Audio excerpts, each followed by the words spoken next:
From the Library of Congress in Washington, D.C.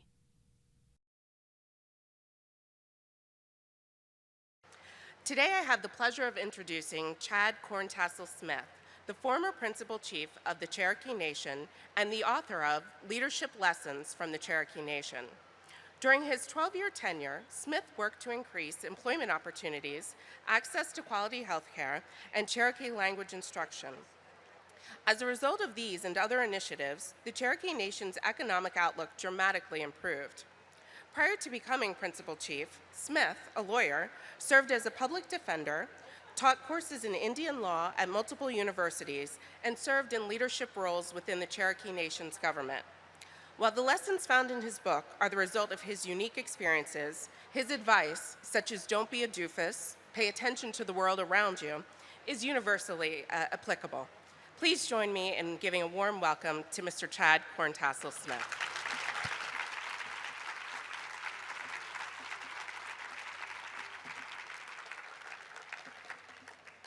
Good morning, good afternoon, good day. I want to first thank the National Book Festival for not booking me right after Linda Ronstadt. She was so delightful, entertaining, and one of those icons of my time.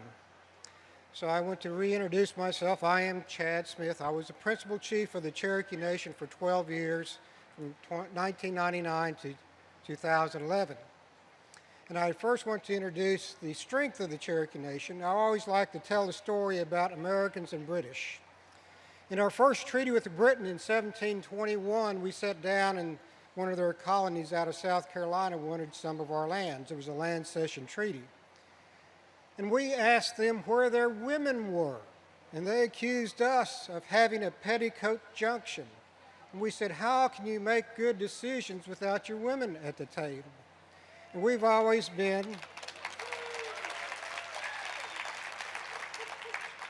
a matrilineal society. And many of you may have remembered Wilma Mankiller, who was our Principal Chief, who passed several years ago. She always was astounded about how the American public had this differential between men and women. And the Cherokee thought each had their role, but of course each had equal position.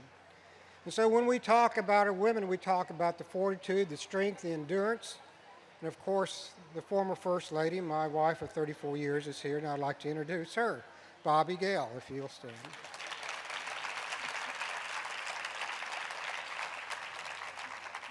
So I'm here to visit with you about a book, Leadership Lessons from the Cherokee Nation. And I want to first start with what is the Cherokee Nation. There's a lot of romance about the Cherokee Nation. Even Daniel Boone and his sidekick was a Cherokee. And 750,000 people in the 2000 census claimed to have Cherokee ancestry. We only have 250,000 citizens. It makes us the second largest tribe in the country. But I want to lay this foundation very quickly. Is the Cherokee Nation is a government. We've had 32 treaties with Great Britain and the United States, 10 with Great Britain between 1721 and 1781. So we were known in the world community of governments 60 years before there ever was a United States, or the state of North Carolina where the Eastern Band resides, or the Cherokee Nation in Oklahoma. So the book is about how we reformed and revitalized the Cherokee Nation as a government beginning in 1999. And at that time was in chaos. The former Principal Chief terminated the entire newspaper staff, the law enforcement agency, had his friends on the council impeach the entire Supreme Court. We called it a constitutional crisis. The money was poorly managed, and actually the Bureau of Indian Affairs put us on a monthly allowance. 600 people were furloughed, hundreds others laid off. And so we were elected in 1999, and we had the rebuilding exercise. And it's like that old adage, when a dog chases a bus, what happens when he catches it? So we had to ask two fundamental questions. The first I've already began with, what is a Cherokee Nation? It was easily answered because we're a government. We're a cultural entity. We're a nation of nations, We're a community of community. We're a family of families. The more lingering question was, what should the Cherokee Nation become? What should the Cherokee Nation become? So I wanted to tell you the quick story about how this book was published. It started some years ago. I wanted to develop a training manual for our staff. When we took office in 1999, I listened to the admonition of Benny Smith. He's one of our great culturalists. And when I was inaugurated, he challenged me, he had admonished me to become a student of the Cherokee people. And he told this story. And it's a story that's in Cherokee, and it's sometimes referred to as going to water. But the principle is to observe from all, to learn from all you observe. To learn from all you observe. And so how the story and the prayer goes, you go to rushing water in the morning, you wash your face, you cleanse your face, and you begin to pray, let me learn from all that I observe today. And so the concept is that early in the morning you pay attention and the sun lights certain parts of an object and creates shadows in a different part. And so as the sun rises, the shadows change. What is illuminated is changed, your perspective changes. And by noon, it's illuminated in a way where you can see in both sides, but there's no shadows. And then as the sun begins to set in the afternoon, it illuminates parts that were previously in the shadow, and parts that were previously illuminated are now in the shadow. So by sunset, you have a complete perspective of that object, 360 degrees. And so every moment of the day, the admonition is to learn from all observed. And of course, Benny Smith told me that. And so every day, all I did was read, research, listen, ask, where should the Cherokee Nation go? And of course, his metaphor about going to water and learning from all we observe is not only in the course of a day, it's a course of a lifetime. So when we're a youth, early in that sun morning time, we see the world in one way, but by the end of the day, when we're older, we've had the occasion to learn from many different perspectives, and that perspectives that are not just the sun's illumination, but perspectives about issues and peoples and history and knowledge and creativity. And hopefully if we learn from all we observe, by the end of the day, we would be wise rather than just old.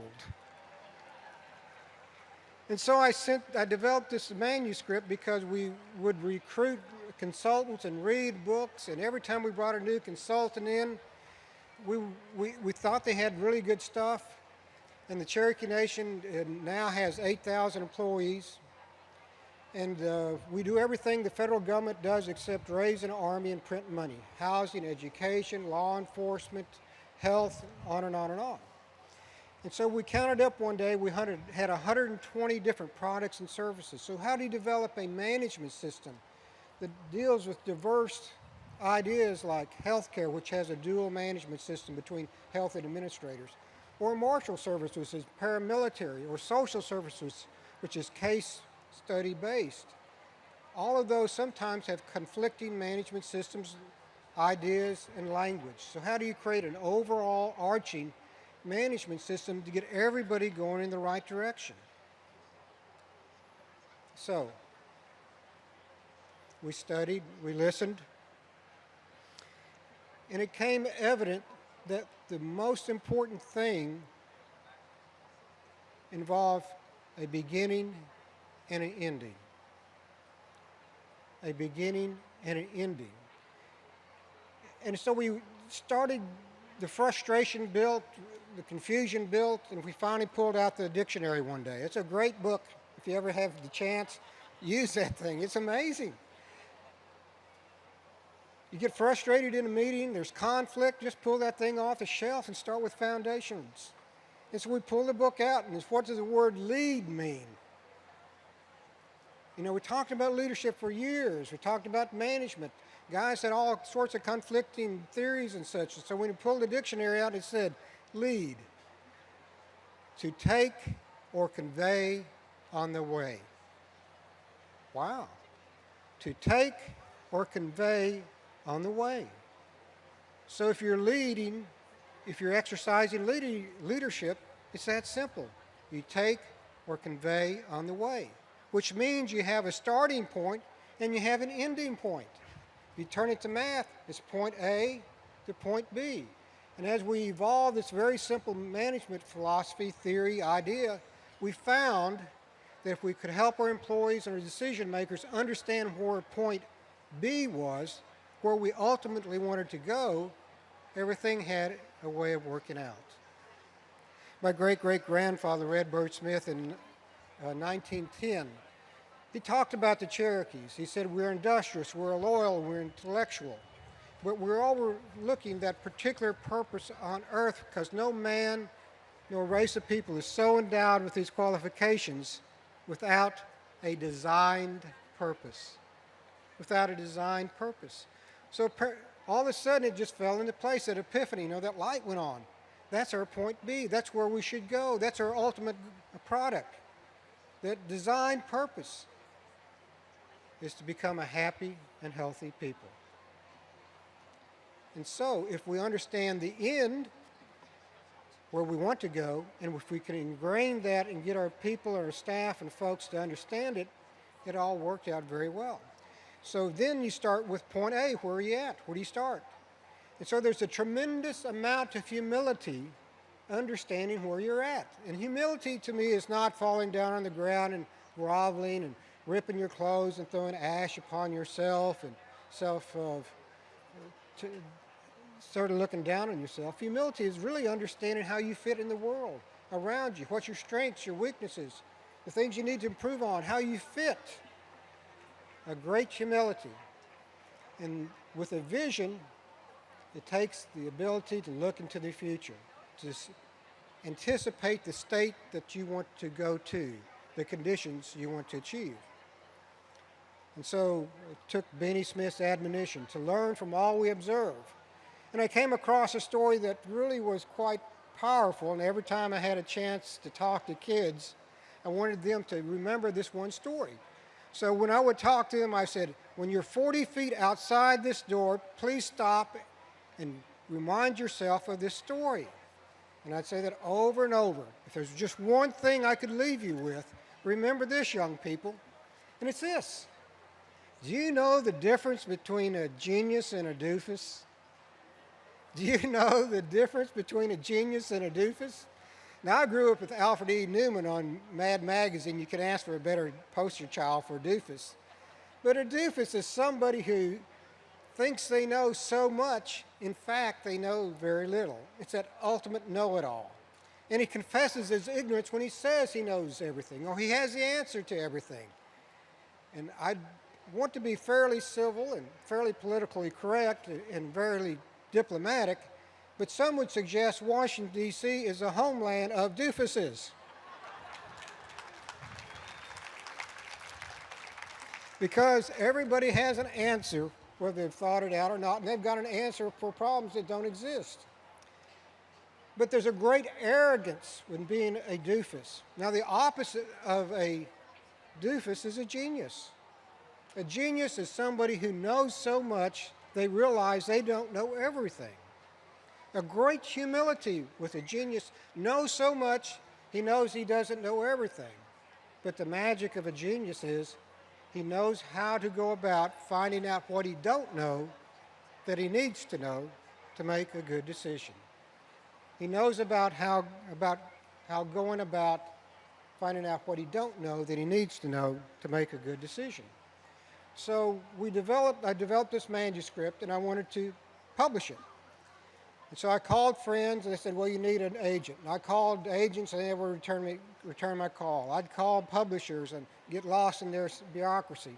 So I finally called somebody who had published before, and they said, well, here's what you do. Go to your bookshelf, find all the books in the genre that you think your book should be, the market that you want, and get hold of those publishers. So I went to my bookshelf, got all those great business books I've been looking at over time, and I wrote down the publishers, and I went on the internet, and there were 8. 4 of them would not take unsolicited scripts. So I started with the other 4. Every day or two, I'd go to their website, find their format, fill it out, and send it in. And I hope McGraw-Hill hears this story because they published the book. So I emailed them their format, and they have a gatekeeper editor, and they've got a sort of a funny name, but they got an editor behind their name, and basically it's a gatekeeper. You got to get past him before anybody else sees it. So I email it off, and a day or two later it comes back undeliverable. So I'm sort of irritated. I dig around their website a little bit more. I found the associate editor for the genre that I wanted to publish in. So I resent it both to the gatekeeper and to the associate publisher. Well, the gatekeeper sent me, sorry, we'll look at your manuscript later. And to my surprise, a few days later, the associate editor calls, Mary Glenn. She says, you know, this is sort of interesting. We've never had an Indian official, public leader, to publish with us before. And this is very interesting theory of management. About a week later, she calls back, we're going to pitch it to the editorial board. And about a week later, they said, we want to publish your book. So it was just a delightful exercise that we were able to get this published. And I didn't necessarily want it published as, quote, an Indian book to get stuck off in a corner, because the book is really about organizational development and leadership, not only on a governmental basis, it could be applied to nonprofits and into our own personal lives. So let me share this story with you, and then I'm going to be asking you to ask questions. Point A is where we start with great humility. Point B is where we want to go. It takes great vision. And in leadership circles, there's a great debate whether you're a born leader or if you learn to be a leader. Well, by definition, if you lined everybody in the world up in one line, you would be following somebody and somebody would be following you. By definition, there'd only be one person in the world that is not a leader, and that'd be the last person in line. I was going as a sophomore in college at the University of Tennessee. I was walking down Neyland Stadium Drive, being a sophomore, not knowing what's going on. I come upon this brand new big building. And there's a young man there, I didn't know him. I said, what is that? And he was kind enough, says, well, that's our new swimming natatorium. I said, that's nice. He said, yep, and we've only had a swimming team for 4 years. I said, well, that's good. And my interest is all right. And he says, and we've only had a swimming team for 4 years. I said, wow, nationally ranked, brand new building, 4 years? And then he chimed in, he says, you know, the coach had never coached swimming before. And now he's got my attention. So how do you do that? He said he had a very simple philosophy. If you want a football team, you go get you some horses. And if you want you a swimming team, you go get you, if you want a football team, you go get you some horses. If you want a swimming team, you go get you some fishes. And that's what he was extraordinary at. Recruiting the student talent and recruiting the assistant coaches to teach those kids how to swim. He was about leadership, developing the student leadership, developing the assistant coach leadership, and that's what I found to be my chore as principal chief, developing and recruiting horses and fishes. So with this very simple philosophy of understanding where we want to go and having humility where we're at and developing horses and fishes, the Cherokee Nation in 1999 to 2011 went from assets of $150 million to $1.2 billion. We went from $18 million of healthcare services to $330 million of healthcare services. We became the largest Indian-run healthcare system in the country. We added 6,000 jobs. We actually developed an immersion school, so when you walked into the classroom, you spoke no English. So we started preschool, added a class each year. By the first grade, they were fluent. By the second grade, they were literate in the Cherokee language. And here is why I'm so honored to be here for the book festival. Books are the mechanism of literacy. And if you stop to think of it, you cannot have abstract thought without literacy. Being fluent in a language, you can talk, you can remember, your memory becomes hazy, you cannot communicate to many people orally. But if you're literate and you put it down and record it, memorialize it, it can be dispersed to many, many people. It's uncompromised the next time somebody hears or sees it. And it can be built upon to grow that abstract thought. Can you imagine if there would be any building in this country over 1 story high? if we were only fluent in our language, if we could not read and write not only the text and the specifications, but those blueprints? How much of our great music would have been lost in generations past without literacy or poetry? So literacy captures abstract thought. And for our children to read and write Cherokee means that that abstract thought, that worldview, the things of value that we've had for centuries would be able to be carried on. And in fact, our children learned the Cherokee syllabary developed by Sequoyah in 1822. And if you've got an iPhone, you go down to the icon at the bottom, it looks like a little world. You can select an international keyboard. And right there beside French and Russian and Spanish, you can click on Cherokee. So I want to finish this way. Being able to empower people with responsibility, sharing with them our ultimate goal or point B or design purpose, allowed all of our staff to grow, to articulate, to develop, and to mature the Cherokee Nation. And that's what we've embodied in this book.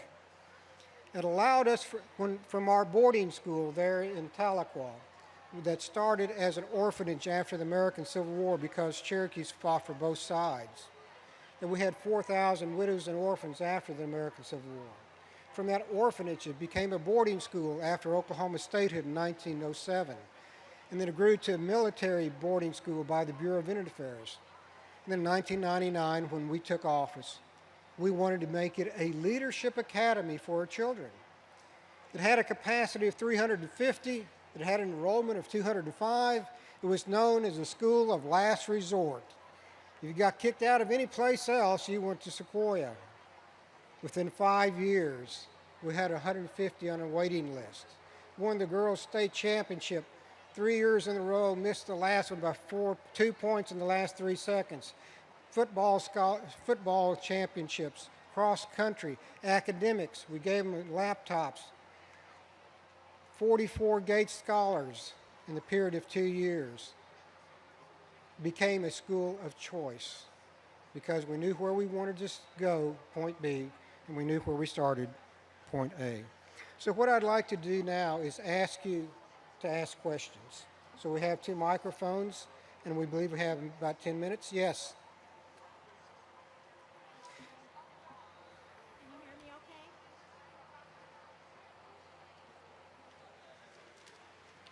okay?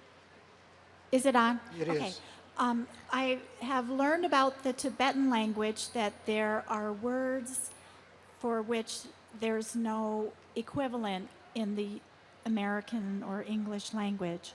And as I have studied it, it has opened my mind. And I wondered if there is a word that is in the Cherokee Nation language which you would share with us with that idea. Well, there's a lot of words you can't translate in Cherokee, and it's sort of fascinating.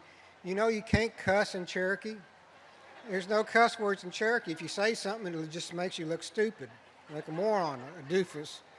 But in Cherokee, there's not a word for goodbye. There's a word that means until we see each other again. Don't a dog go hunt eat, sort of like aloha in Hawaiian. Any other questions? Yes, sir. This isn't so much of a question. I just want to personally thank you for a few years ago you had a Cherokee history course at American University in D.C. for 2 weekends. I just want to thank you for that with Julia Coates and what was able to bring you to the idea to come to D.C. or to the Midwest, the Mideast region. Yes. Thank you very much. So let me tell you this story. Yes, go ahead. I'm confused about the relationship between the North Carolina Cherokee and the Western Cherokee. Is it one entity or 2 different entities? They're 2 legal entities. Basically, in 1830, this is an ugly, ugly story. But it'll take a second. But let me have the chance to tell you. In 1830, it's an ugly story. Andrew Jackson got elected following the public sentiment to remove all the Indians from the southeast past the Mississippi to Indian Territory. He accomplished that in violation of a U.S. Supreme Court decision in Worcester versus Georgia in 1832. 1838, 16,000 Cherokees were rounded up and put in 13 stockades, removed in the dead of winter between 1838 and 1839, and 4,000 died. So the vast majority of the Cherokee Nation as a government moved to Indian Territory, now what is Oklahoma. Those that were able to, quote, hide out from the Georgia Guard, and those that had some legitimacy to remain under a previous treaty of 1819, stayed in North Carolina, western North Carolina. After about 40 years, they recoalesced, and the federal government recognized them as a separate band of Cherokees. But the Cherokee Nation in Oklahoma is the constitutional government that has existed except for that splinter group. And just as a footnote, the first building, and this shows you how TV has it wrong. You know, you see all your westerns and your cowboy Indians and stuff. All the time those cowboys and Indians were shooting each other up on the plains.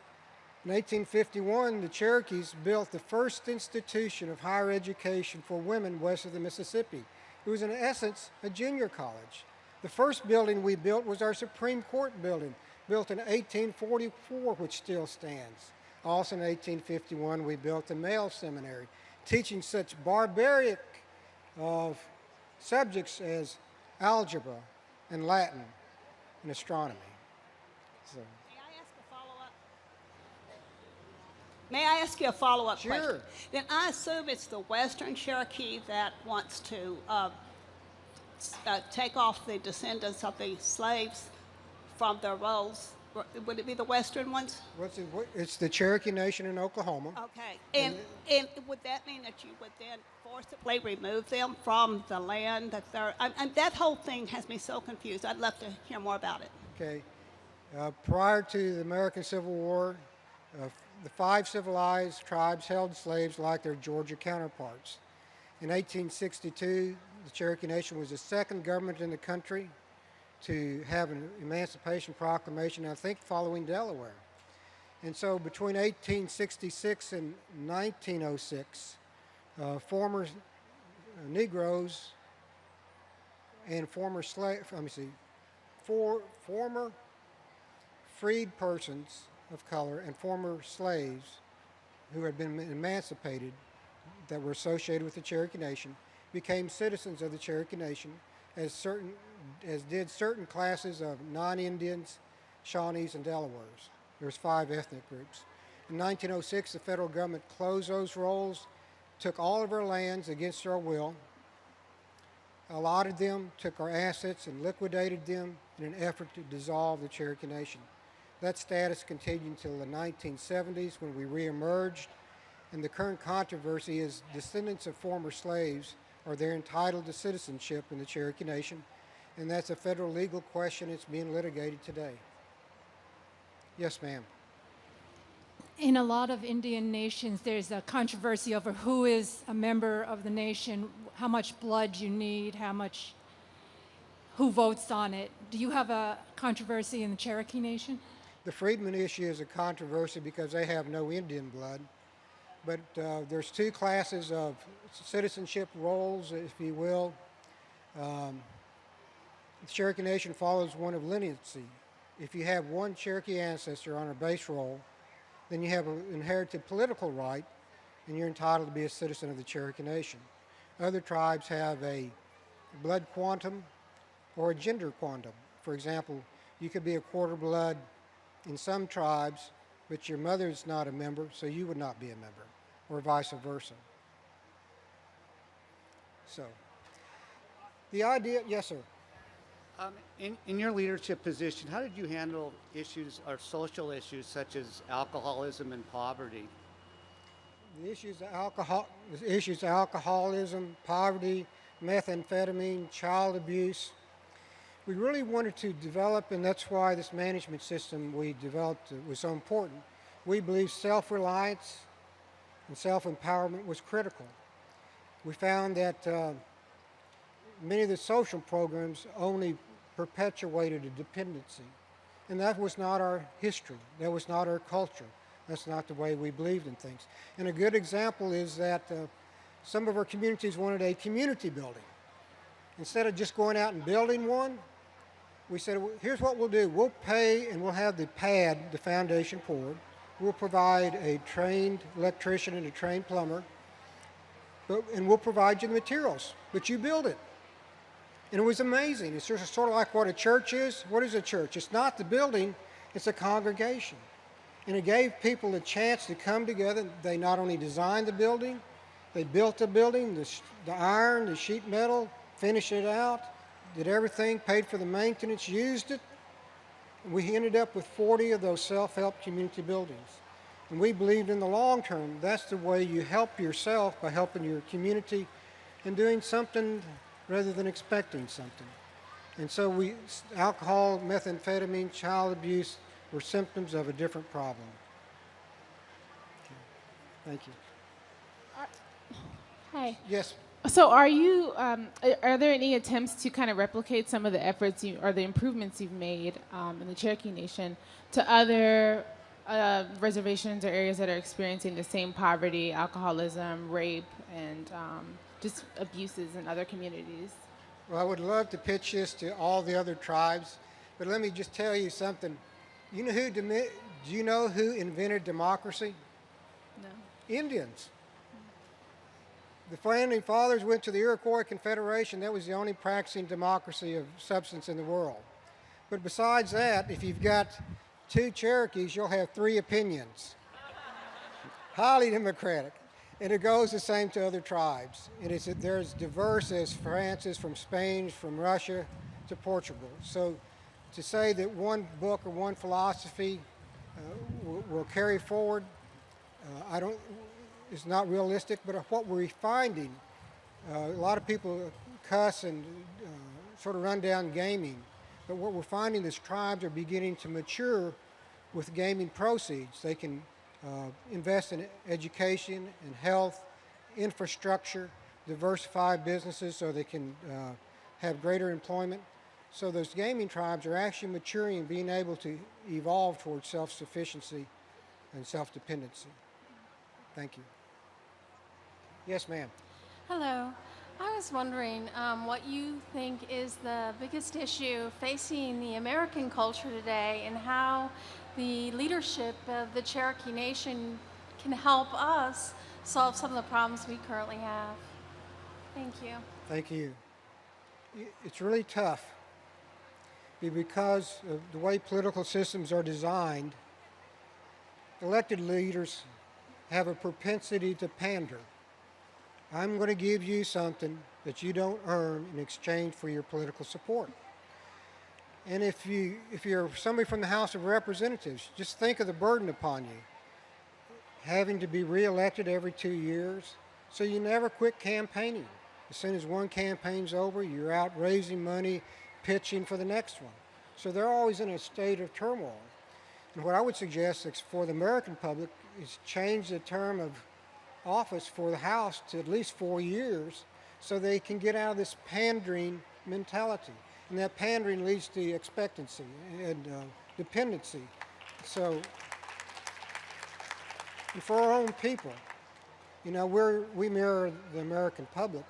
And when we can get to the point that, can we do that? Yes, we can. Let's go try it. Joe Grayson, my deputy chief, he says, you give the Cherokees a chance that they can do anything they ever want to. I believe one day you'll see Cherokees on the moon riding in the dust in Cherokee. And that's the kind of stuff we need to do. And so the great blessing I had as principal chief, I got to see things happen. This idea about visioning, it's very, very real. We have a Hard Rock casino and hotel. I never thought I'd get on the back in an airplane and pull off of the back of the seat in front of me an advertisement that we had a casino in the world community of gaming. And that started on the back of a napkin. Our youth choir, 10 CDs, they've been at the Ground Zero and the National Cathedral, Macy's Thanksgiving Day Parade. They sing all in Cherokee. Who would have thought? And we just said, we need the comparable choir to the Mormon Tabernacle Choir.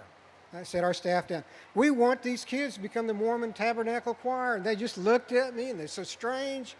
I said, well, we won't have the number, but think about it.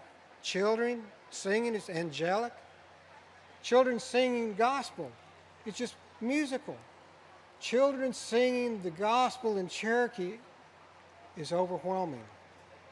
I'll tell this story. One of our older Cherokee ladies said, imagine God speaking English.